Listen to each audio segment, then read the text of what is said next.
सर्वोच्च न्यायालयाच्या निर्णयानंतर केंद्र सरकारनं नीट अनिवार्य करण्याचा निर्णय घेतला, पण त्याची नीट तयारी मात्र केलेली नाहीये। महाराष्ट्रामध्ये एकूण 6च केंद्र मंजूर केलेली आहेत।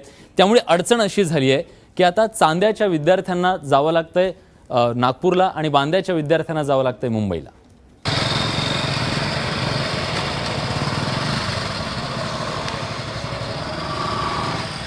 वीस 20,000 लोकसंख्येचं औराद शहजानी महाराष्ट्रातलं शेवटचं गाव आहे।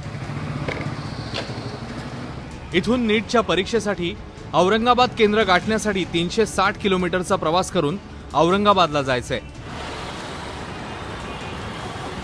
बसनी प्रवास केला तर परीक्षार्थ्याला जाऊन येऊन 1000 रुपये लागतील। परीक्षार्थ्यांसोबत पालक औरंगाबादला गेले तर 10,000 रुपये खर्च येईल। महाराष्ट्रातून यावर्षी 2,74,000 विद्यार्थी नीटची परीक्षा देणार आहेत। एवढ्या विद्यार्थ्यांसाठी नागपूर, नाशिक, मुंबई, ठाणे, औरंगाबाद अशी 6च केंद्र मंजूर करण्यात आलीत। 7 मेला सकाळी 10 ते 1 या वेळेमध्ये परीक्षा होणार आहे। म्हणजे परीक्षा केंद्रावरती आदल्या दिवशी जाऊन राहावं लागणार आहे।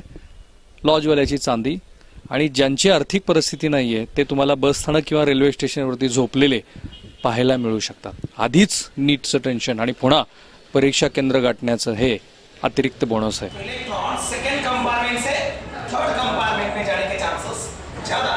वैद्यकीय प्रवेशासाठी 2017 पासून नीट अनिवार्य झाली। सर्वोच्च न्यायालयाने तसा निकाल गतवर्षी दिला। तेव्हापासून नीटच्या परीक्षा आयोजनाची नीट तयारी केली असती तर जिल्हानिहाय परीक्षा केंद्र देता येणं शक्य होतं। प्रवास सहन होत नाही खूप जणांना, अजून त्यासल्या परिस्थितीत परीक्षा द्यायची हे आम्हाला खूप अवघड वाटतंय। कारण मग तब्येत ठीक राहू शकत नाही खूप जणांची। त्याच्यामुळे आम्हाला खूप असं वाटतंय की लातूरला सेंटर झालंच पाहिजे। आमची अशी शिक्षण मंत्र्यांना विनोद तावडेजी आणि मुख्यमंत्र्यांना खूप खूप कळकळीची विनंती आहे सर्व विद्यार्थ्यांकडून। तिथं गेल्यावर आम्हाला सेंटर कुठं आहे ते भेटण्यासाठी फार त्रास होणार आहे। आम्हाला तिथलं काही परिस्थिती कशी असणार काही माहीत नाही, तिथल्या ठिकाणी काही माहीत नाही। पण इथं जर जवळ ओळखीच्या जागी असेल तर आम्ही लवकर तिथे जाऊ शकतो। नीटसाठी 31 जानेवारीपासून अर्ज भरण्यास सुरुवात झाली।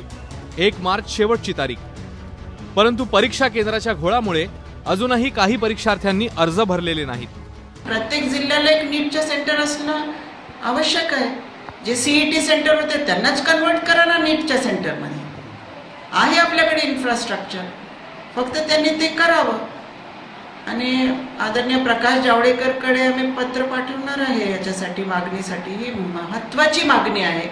संपूर्ण राज्यामध्ये केवळ तुम्ही 6 सेंटर या नीटचे देत आहात, ही अतिशय गंभीर अशी गोष्ट आहे। एकीकडे महाराष्ट्र शासन शिक्षणामध्ये पहिल्या 3 मध्ये असल्याचा दावा करत आहे, मात्र त्यांच्या स्वतःच्या दुर्लक्षामुळं या गुणवत्तेचं वाटोळं होण्याची वेळ आज दुर्दैवानं राज्यावर आलेली आहे।